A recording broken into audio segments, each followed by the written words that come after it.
A principios de los años 60, las tensiones de la Guerra Fría se hicieron aún mayores. Existía la amenaza de una confrontación.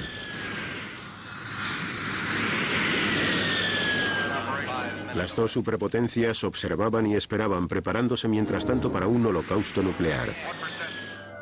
La seguridad mundial dependía de la destrucción mutua asegurada. Esta amenaza de provocar un suicidio mutuo se conoce como MAD, MAD.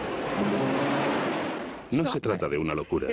La destrucción mutua asegurada es el fundamento de la disuasión.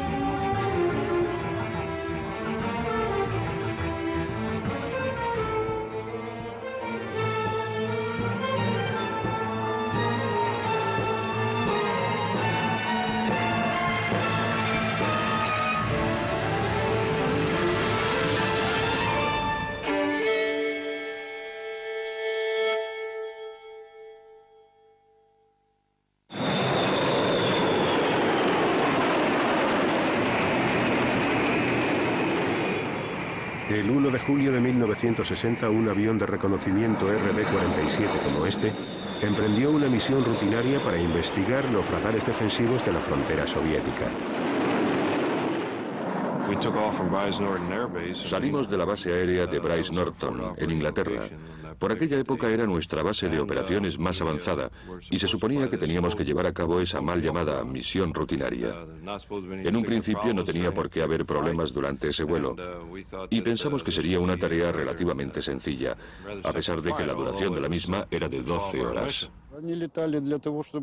La misión de este vuelo consistía en detectar nuestras estaciones de radar.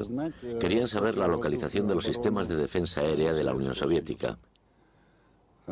Para ello, a menudo volaban cerca de nuestras fronteras.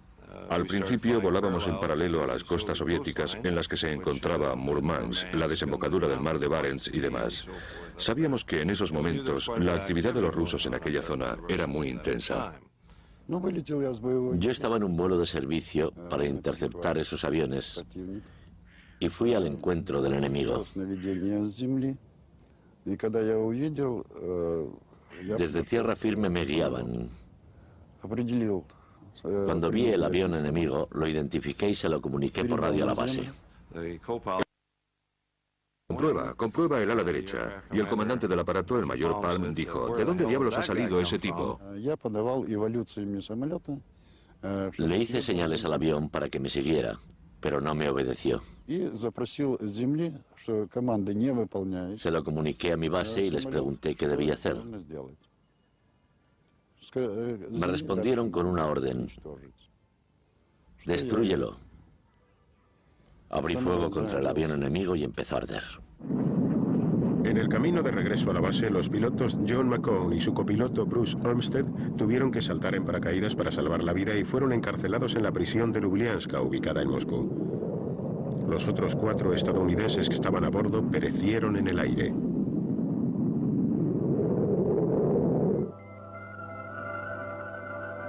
En la línea del frente la vigilancia era constante. De estallar, la guerra pronto adquiriría tintes nucleares.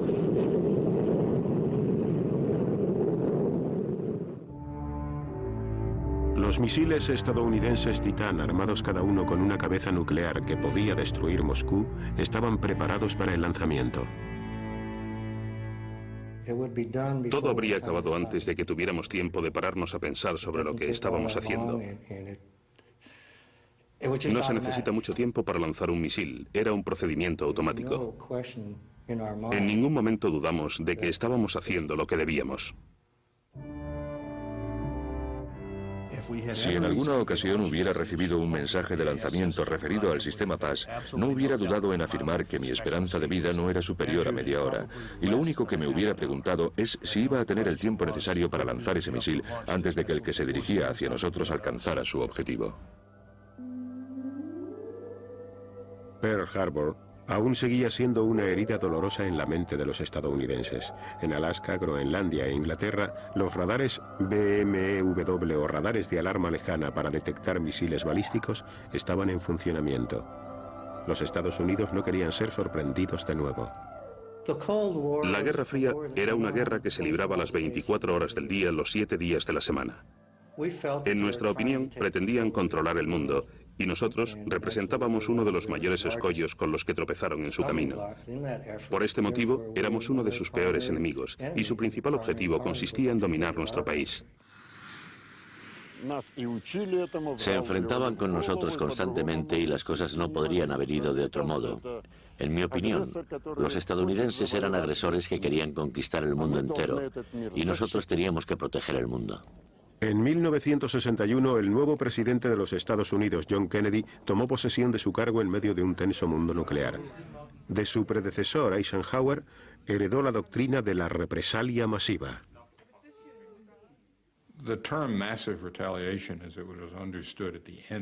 El término represalia masiva, tal y como se entendía al final de los años 50 y a principios de los 60,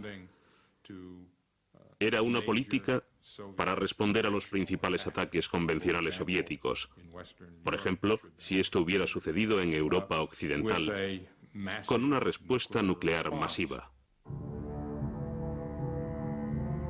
La teoría de la represalia masiva había sido concebida en una época de clara superioridad estadounidense. Ahora los rusos trataban de ponerse a su nivel.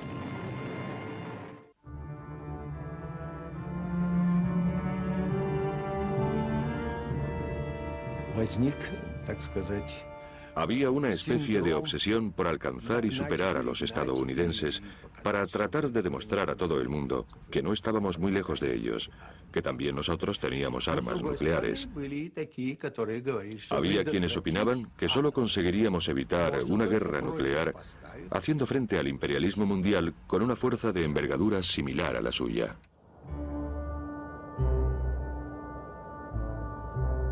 Khrushchev utilizó una manera muy dramática para recordar a Occidente el poder de los soviéticos.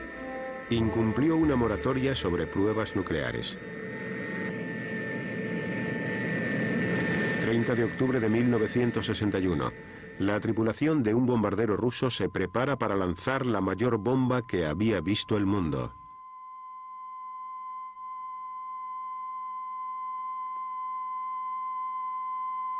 Одна.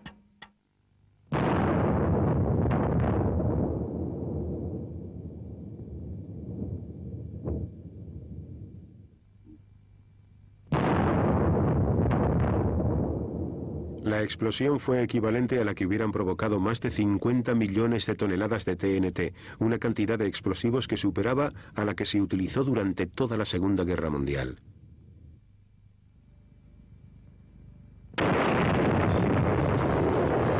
A 80 kilómetros de distancia, la gente sufrió los efectos de la bomba.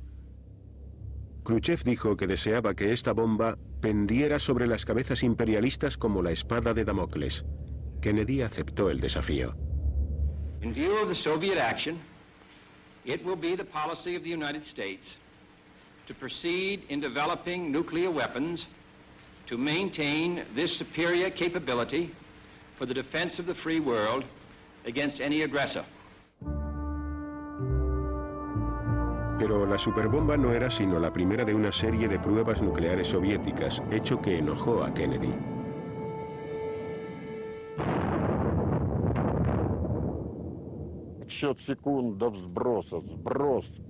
Recuerdo que contamos los segundos y luego dejamos caer la bomba.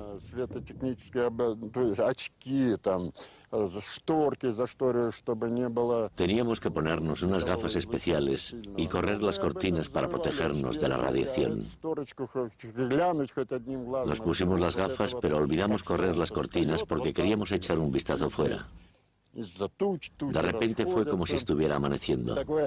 Las nubes se dispersaron y pudimos observar una imagen hermosa, muy hermosa, como de cuento de hadas. Era un champiñón que no paraba de crecer. Subía hacia lo alto y pronto nos dejó atrás.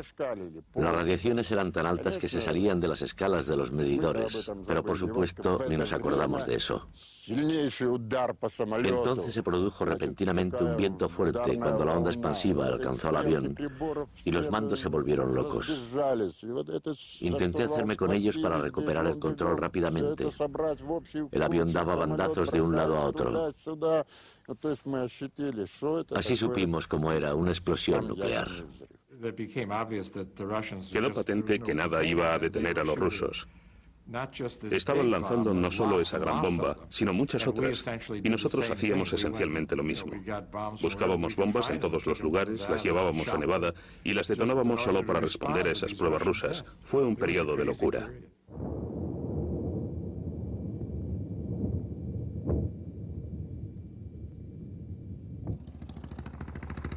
En Occidente, la opinión pública le estaba volviendo la espalda a la acumulación de bombas y a las pruebas nucleares. En Gran Bretaña, lo que comenzó en 1958 como una marcha hacia el centro armamentístico de Aldermaston, fue creciendo hasta convertirse en una congregación anual en la que tomaban parte decenas de miles de personas que se manifestaban pidiendo el desarme nuclear. Nos tomamos muy en serio el hecho de que si se utilizaba una bomba nuclear en la zona de Londres, el efecto sería tan masivo y afectaría a un área geográfica tan extensa que incluso repercutiría en personas que tuvieran sus hogares a kilómetros y kilómetros de distancia. Y hablábamos muy en serio cuando considerábamos la posibilidad de que eso llegara a suceder. Los científicos la han creado y está ahí, preparada para que llegue alguien que quiera utilizarla.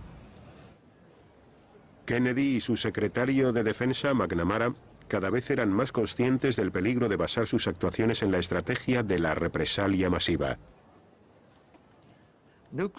Las armas nucleares carecen de utilidad militar alguna.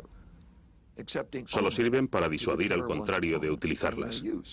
Y esto significa que uno mismo jamás debe dar el primer paso contra un oponente que cuente con equipos nucleares. Hacerlo sería un suicidio. Y no tardé mucho en llegar a esa conclusión. Al principio no sabía la diferencia existente entre un arma nuclear y un arma convencional, pero tardé poco en averiguarlo. En pocos meses llegué a esta conclusión. El problema estaba en cómo ponerla en práctica. McNamara se presentó ante los jefes del Estado Mayor con una alternativa muy seductora. Las ciudades soviéticas ya no se utilizarían como blanco. El único objetivo de los ataques serían las fuerzas militares soviéticas. Esta medida recibió el nombre de exclusión de las ciudades, fuerza de contraataque.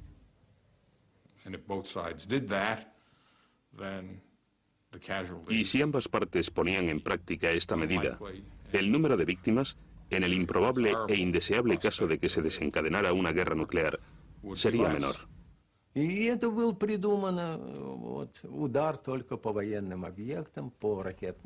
Esta idea de un plan que excluyera a las ciudades y conforme al cual solo se atacarían las bases militares, misiles y submarinos, no era más que un intento de hacer la guerra nuclear moralmente aceptable.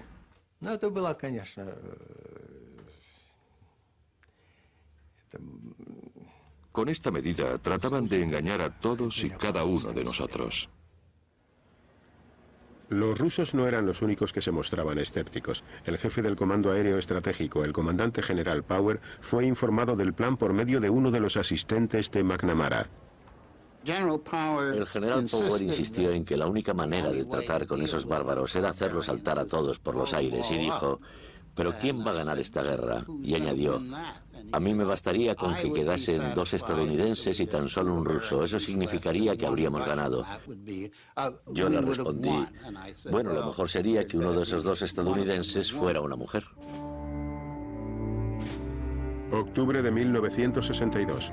Para tratar de reducir la superioridad nuclear de los Estados Unidos, Khrushchev envía misiles a Cuba.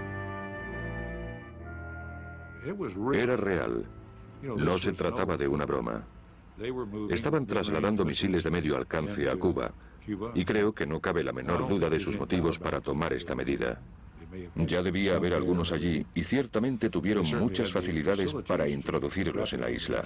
Era una situación muy tensa. Kennedy ordenó un bloqueo y puso a sus fuerzas repartidas por todo el mundo en situación de alerta máxima.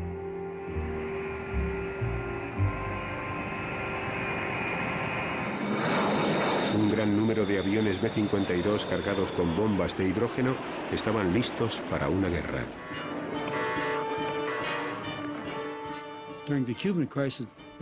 Durante la crisis de los misiles cubanos, cuando sonaba la sirena, salíamos como alma que lleva el diablo. Quiero decir que estábamos asustados ante lo que se nos avecinaba, de modo que simplemente corríamos hacia el aeroplano. Le suministrábamos energía y aire para arrancar los motores.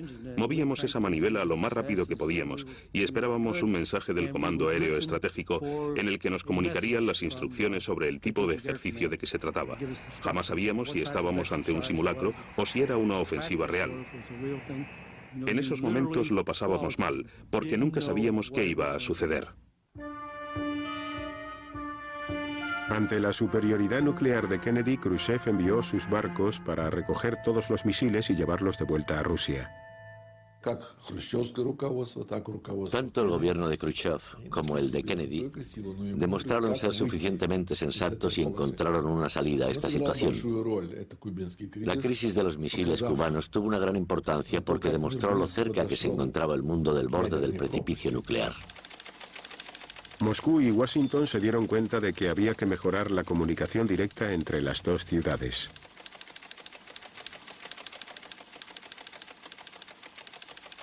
Por este motivo instalaron el teléfono rojo para mantenerse en contacto permanente.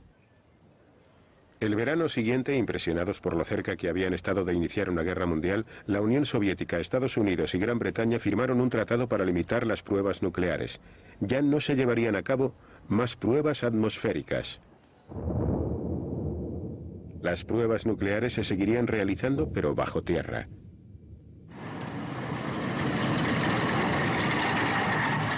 En Rusia, el Kremlin había aprendido una lección. Nunca volvería a enfrentarse a los Estados Unidos desde una posición de inferioridad. La carencia de armas nucleares y la debilidad de la Unión Soviética supusieron un duro golpe para los dirigentes rusos.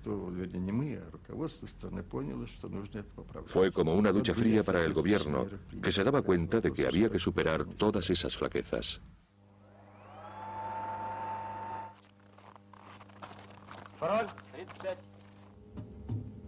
La Unión Soviética comenzó a almacenar fuerzas nucleares y añadió a su arsenal cientos de misiles.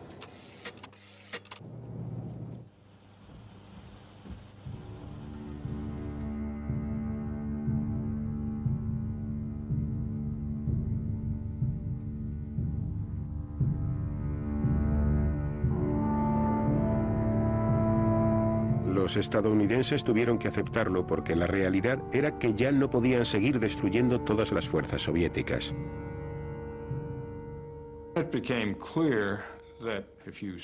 Quedó muy claro que si decíamos que nuestra principal propuesta consistía en centrarnos en la capacidad militar del otro bando, esos objetivos proliferarían hasta tal punto que ya no podríamos establecer una cantidad de dinero limitada para destinar a las fuerzas estratégicas. En ambos bandos, los militares admitieron que ya no podían proteger sus respectivos países de la destrucción. Las superpotencias habían descubierto que tenían algo en común. A las dos les interesaba evitar la guerra nuclear. It is an ironic but accurate fact that the two strongest powers are the two in the most danger of devastation. All we have built, all we have worked for, would be destroyed in the first 24 hours. And even in the Cold War, which brings burdens and dangers to so many countries, including this nation's closest allies, our two countries bear the heaviest burdens. For we are both devoting massive sums of money to weapons that could be better devoted to combat ignorance, poverty, and disease.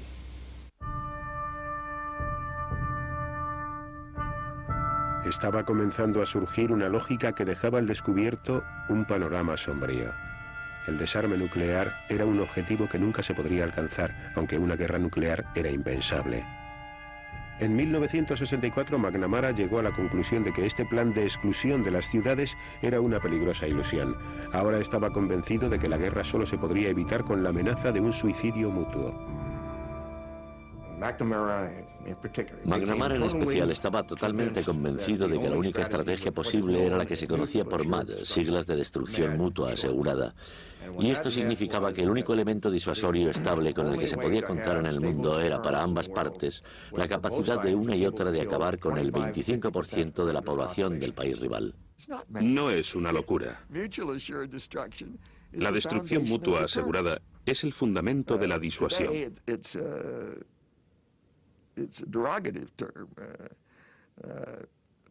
Hoy en día es un término algo despectivo. Lo denigraron son aquellas que no entienden lo que significa la disuasión.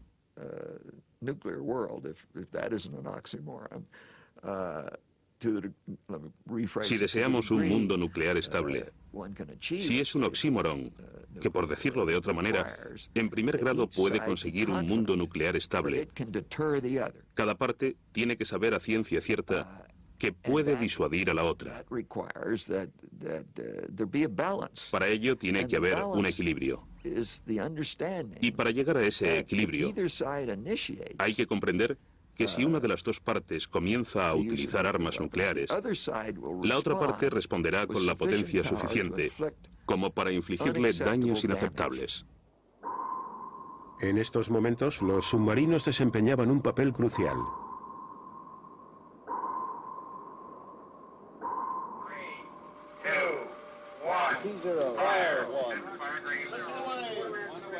Para que el MAD tuviera éxito, ambos contrincantes tenían que ser capaces de contraatacar incluso después de sufrir un ataque sorpresa. El sistema Polaris era un asesino de ciudades. Poseía una capacidad para asegurar la destrucción de toda forma de vida que los soviéticos sabían no podían destruir. Por lo tanto, si decidían realizar un primer ataque, un día el sistema sería capaz de contraatacar. Le llevaría algún tiempo recibir el mensaje procedente de unos cuarteles generales nacionales destruidos, pero llegaría el día en que las cabezas nucleares de los misiles lloverían sobre ellos y entonces pagarían cara su ofensiva. No creo que el oficial al mando dudara en ningún momento a la hora de efectuar el lanzamiento. ¿Acaso no pensábamos en lo que teníamos en casa? Claro que sí, pero no dejábamos que esos pensamientos influyeran en nuestras acciones. Ya tendríamos tiempo de pensar en ello, después de cumplir con nuestro deber. El hecho de que las personas que estuvieran junto a las armas nucleares fueran personas sometidas a una gran tensión y que estuvieran dispuestas a utilizar dichas armas representaba un gran peligro para el mundo. Y por supuesto nosotros nos sentíamos incómodos, pero teníamos que cumplir con nuestras obligaciones, al igual que los estadounidenses con las suyas, y de ser necesario lo hubiéramos hecho. ¿Cómo habría terminado todo esto? Las consecuencias para el mundo hubieran sido realmente tristes. Desde el principio pensé que era algo inmoral, decrépito.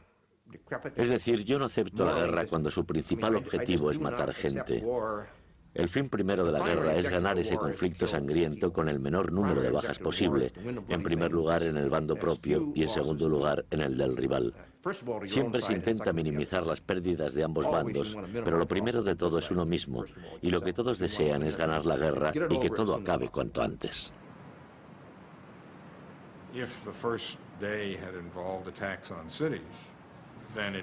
Si en el primer día los ataques se hubieran centrado en las ciudades, nos hubiéramos tenido que enfrentar a una catástrofe increíble. Decenas de millones de muertos y cuantiosas pérdidas materiales. Incluso en una gran ciudad, un arma termonuclear hubiera causado destrozos y daños inimaginables y sin precedentes. 50 millones de personas perdieron la vida en la Segunda Guerra Mundial, pero eso no sucedió en un solo día.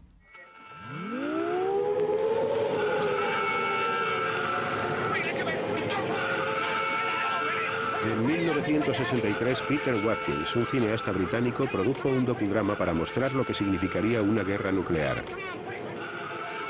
9:16 a.m. A single megaton nuclear missile overshoots Manston Airfield in Kent and airbursts, 6 miles from this position.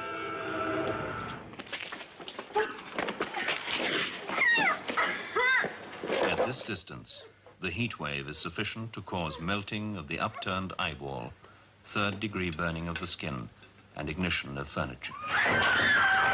12 seconds later, the shock front arrives.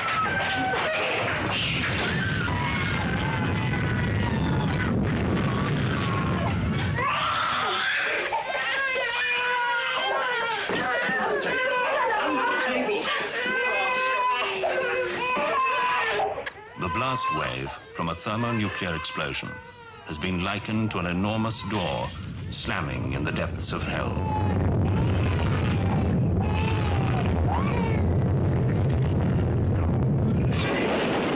Esta película recibió el nombre de Juego de Guerra. La BBC prohibió su difusión.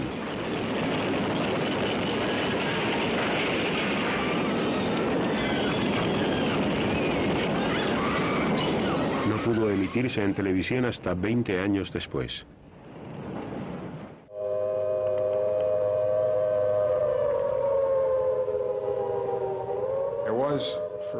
Durante un par de años, o al menos durante todo un año, se hicieron grandes esfuerzos para persuadir al pueblo estadounidense de que merecía la pena invertir en la defensa civil y practicar las técnicas que se iban a emplear. Esta campaña fracasó. Al público no le interesaba mucho el tema. En mi opinión, los estadounidenses llegaron a la conclusión de que si tenía que estallar una guerra termonuclear, los métodos de defensa civil, aunque servirían para preservar algunas vidas, no podrían garantizar la misma suerte para la mayor parte de ellas. Además, lo que vendría después haría que no mereciera la pena vivir. Whether you're sitting in your desk next to the window or standing in the elevator shaft, it wouldn't be of any great significance if the bomb were dropped in this area within a radius of 25 miles. I assume you're supposed to go to a shelter, but in a city like New York, there's not much chance that a person would survive if there was an attack or something. In the case of a real attack, nobody would know what to do, I'm quite sure.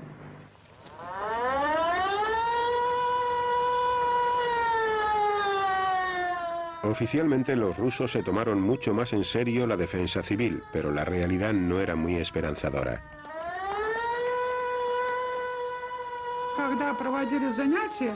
Cuando la gente por fin empezó a darse cuenta de lo peligrosas que resultaban estas armas, comenzó a bromear sobre el tema. Decían que si tiraban una bomba nuclear cerca de nosotros, lo que tendríamos que hacer sería cubrirnos con una sábana blanca y arrastrarnos hasta el cementerio si conseguíamos llegar hasta allí.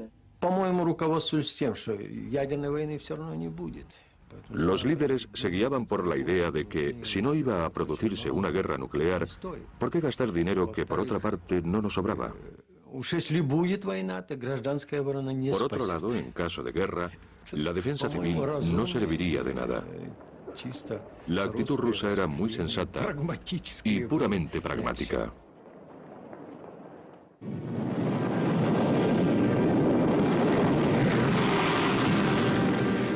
Aunque la posibilidad de una guerra total era lejana, la disuasión entrañaba sus propios peligros.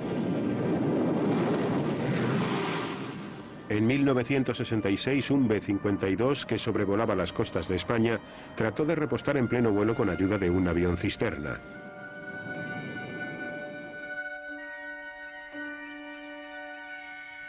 En el pueblo de Palomares, Simó Orts se disponía a salir de pesca como todos los días. Estaba pescando enfrente de Villaricos y los aviones pasaban por encima, que siempre, normalmente, siempre los mirábamos, los aviones. Iban dos B-52 y repostando. Y los de detrás se ve que se rozaron o algo y explotaron los dos aviones. Lo recuerdo, pues todo era fuego en el aire y trozos cayendo a la tierra. Una vez que todo cayó al suelo, recuerdo todos los vecinos corriendo, yendo al lugar de donde salía humo porque se suponía que allí había caído algo que estaba ardiendo.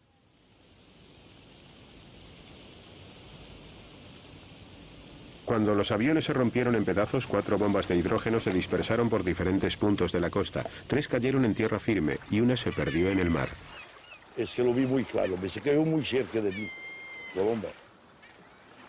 y a conmover los intereses de los americanos.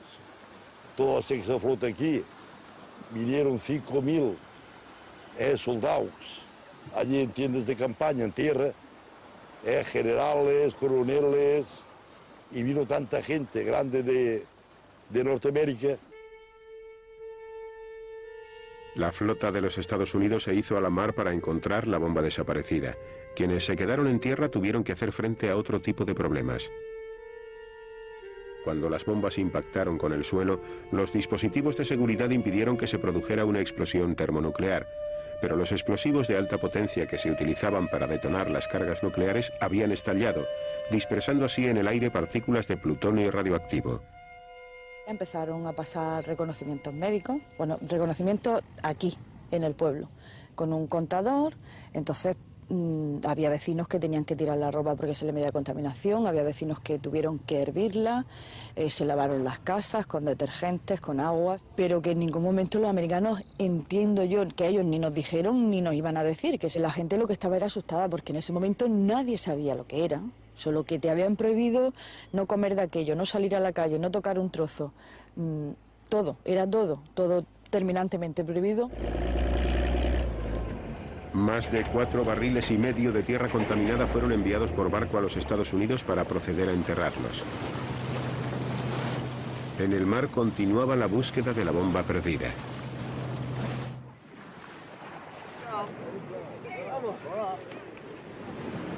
Los españoles temían que el Mediterráneo estuviera contaminado. El embajador de los Estados Unidos, Vidal Duke, se bañó en el mar ante las cámaras.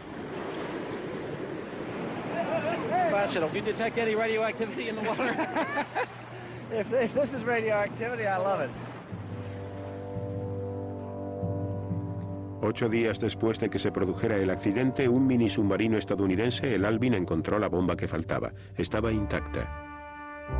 El Pentágono llamaba a las bombas nucleares perdidas Broken Arrow, que viene a significar flecha rota. La de Palomares hacía el número 14 desde 1950, aunque no sería la última. El número de accidentes soviéticos aún sigue siendo una incógnita. A los militares rusos no les convencía el concepto de McNamara de destrucción asegurada. Ellos consideraban que su principal deber consistía en proteger su patria. Por ello trabajaron para crear dispositivos ABM o antimisiles balísticos que podían destruir los misiles estadounidenses en pleno vuelo.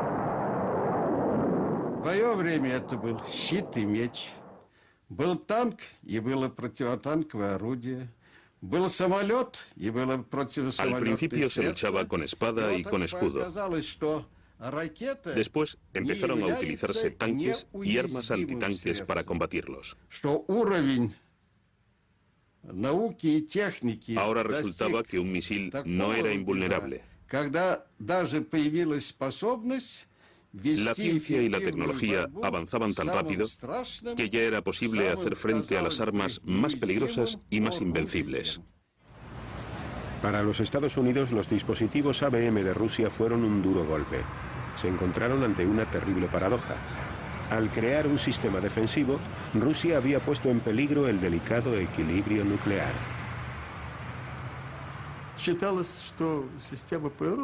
Pensamos en ello como si de un paraguas se tratara. ¿Acaso un paraguas haría daño a alguien? Simplemente lo abrimos cuando llueve. Así veíamos nosotros el sistema ABM. Era como un paraguas para proteger a nuestra población ante un posible ataque con misiles. En lo que se refiere a MAD, si es que creemos en la destrucción mutua asegurada, todo lo que afecte a ambas partes es mutuo. De ahí la destrucción mutua asegurada. Tiene que ser mutua y también tiene que estar asegurada. De este modo, todo lo que afecte a ambas partes, a una sola o a las dos, a su capacidad de matar al 20% de la población del rival, es por definición un elemento desestabilizador. La introducción del sistema ABM desestabilizó la destrucción mutua asegurada, el equilibrio del terror. A ambas partes nos aterrorizaba el armamento nuclear. Sabíamos que ellos no atacarían y que nosotros tampoco lo haríamos. Pero si uno de los dos bandos conseguía contrarrestar la capacidad del otro para contraatacar, entonces estaría en una situación muy ventajosa. También Estados Unidos había estado desarrollando un sistema ABM, pero McNamara se mostraba reticente a autorizar su producción. El sistema era muy fácil de superar y además no salían las cuentas. La proporción de los costes de los sistemas de defensa frente a los de ataque era muy negativa, porque si para producir armas defensivas se necesitaban, por ejemplo, $5, para las ofensivas tan solo hacía falta 1. Por ello, los aspectos económicos favorecían la inversión en los sistemas ofensivos. McNamara convenció al presidente Johnson para que abandonara la producción de dispositivos ABM, pero solo si los soviéticos accedían a hacer lo mismo.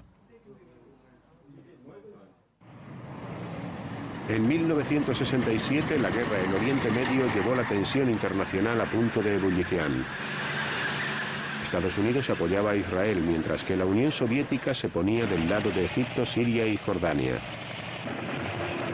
The Israelis have released these dramatic aerial pictures to support their claim to have shot down 6 MiG fighters of the Syrian Air Force. Israel no necesitó mucho tiempo para obtener una aplastante derrota sobre sus enemigos.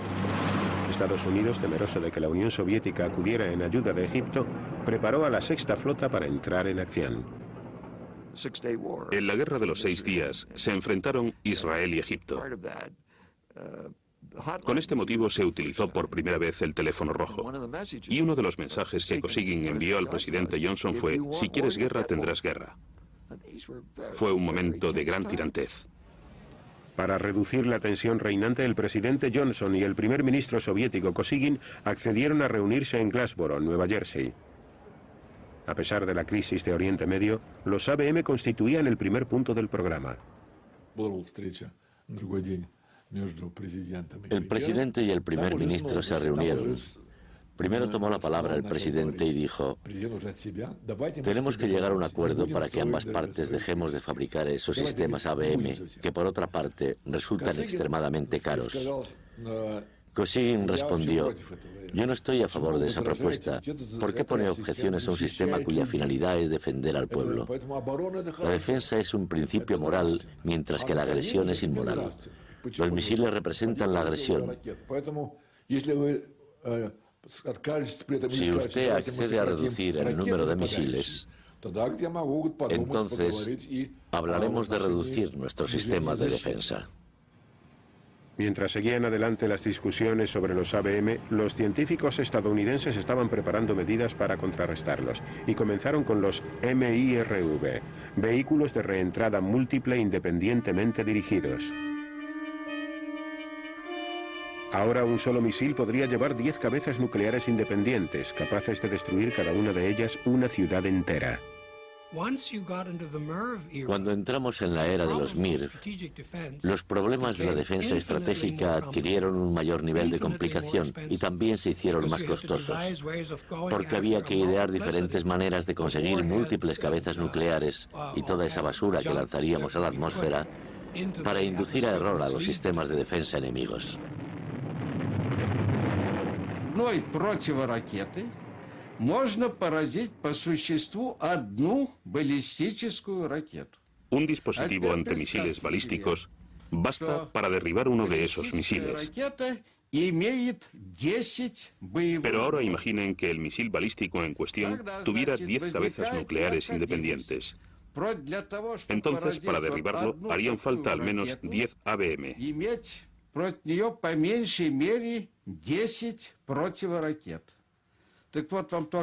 Aquí tenemos las cifras para establecer la comparación.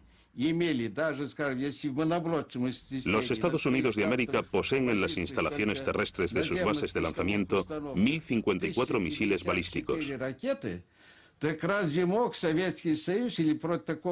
Para contrarrestar el efecto de los mismos, habríamos necesitado más de 10.000 ABM. una cifra exorbitante. La Unión Soviética pronto se dio cuenta de que si no detenía la carrera de armamentos, Estados Unidos, que disfrutaba de una mejor situación económica, podría superarnos con facilidad. Nuestros líderes empezaron a entender que tendríamos que escoger entre seguir construyendo el socialismo y el comunismo o dedicarnos a fabricar misiles.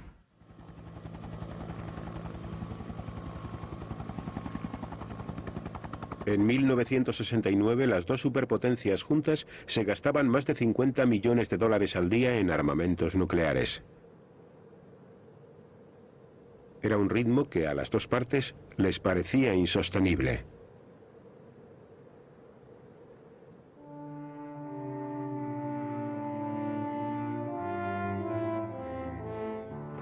Al final accedieron a encontrarse en Helsinki para tratar de detener la carrera armamentística. Estas negociaciones recibieron el nombre de SALT.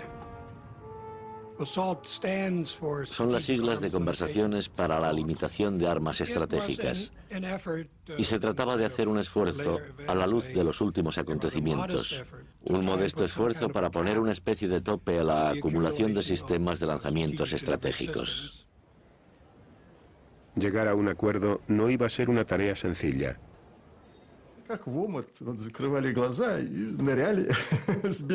Era como sumergirse en una ciénaga con los ojos cerrados.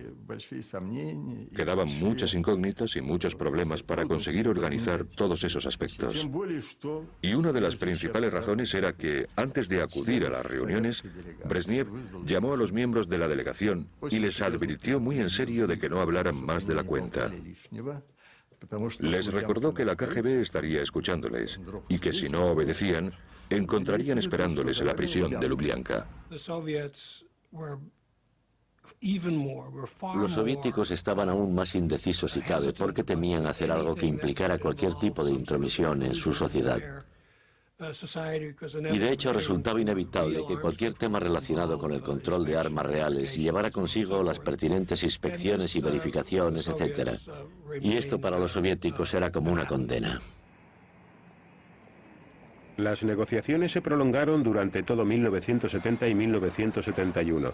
Ambas partes trataron de adaptarse a la filosofía de la otra. Los soviéticos llevaban en su interior, en su estómago, en la médula de sus huesos, ese derecho, ese inherente derecho que poseen las naciones de defenderse.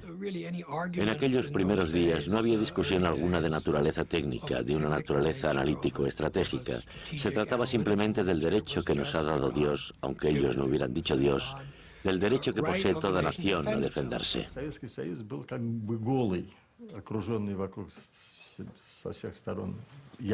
La Unión Soviética se sentía desnuda, desprotegida, completamente rodeada por las fuerzas nucleares estadounidenses.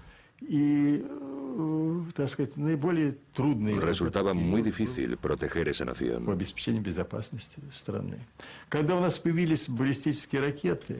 Cuando mejoramos nuestros propios misiles balísticos, aunque no teníamos muchos, nos dimos cuenta de que habían servido para igualar la balanza. Pero al comienzo de las conversaciones, recordamos todos los tipos de armas con las que podían atacarnos. Entre bastidores, Henry Kissinger, consejero de Seguridad Nacional de Richard Nixon, concertó reuniones privadas con el embajador soviético Anatoly Dobrynin.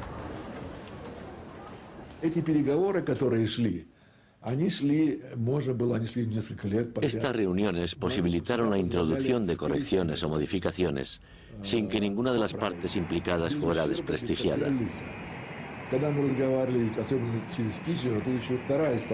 Hablando en privado con Kissinger, podíamos establecer el punto de vista oficial para después hablar más libremente.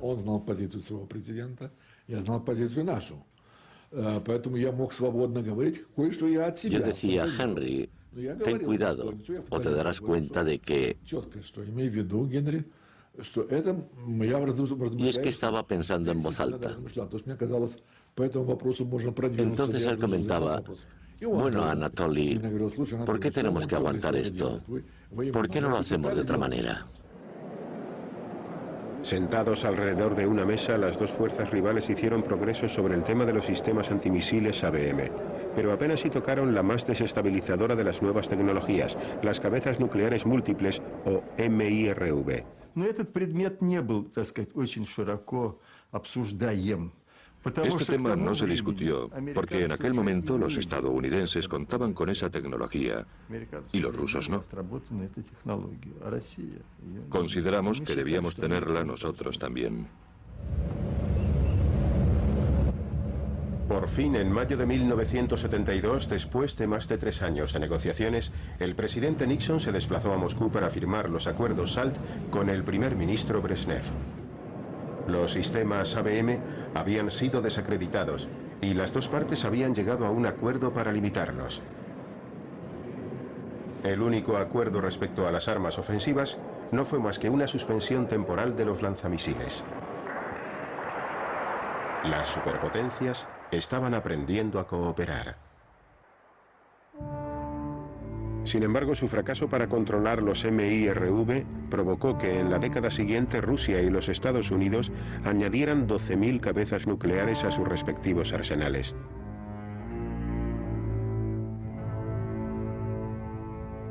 Los preparativos para la aniquilación mundial seguían su curso.